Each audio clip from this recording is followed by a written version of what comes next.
যে সমস্ত পুরুষরা তাদের মা বোনকে পর্দা ছাড়া বাইরে নেন, অন্য পুরুষরা তাদেরকে দেখে কি চিন্তা করে? আপনি অন্য মহিলাদেরকে দেখে যে চিন্তা করেন, বুঝেন নাই কথা?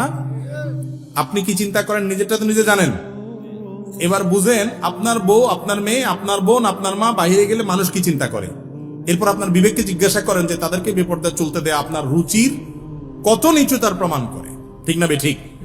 আরে মুসলিম নারীর পর্দা এটা তার সম্রাটদের লক্ষণ, এটা তার সম্ভ্রান্ত হওয়ার লক্ষণ, এটা তার আত্মসম্মানের ব্যাপার, যে আমাকে নিয়ে যে কেউ বাজে চিন্তা করতে পারবে না।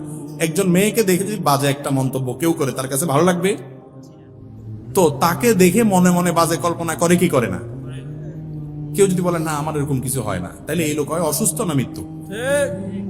হয় তার রোগ আছে, ডাক্তার দেখাইতে হবে, আর না হইলে মিথ্যাবাদী। বিধায় পর্দার বিধান আমাদেরকে মেনে চলতে হবে। আল্লাহ বুঝার তৌফিক দান করুন।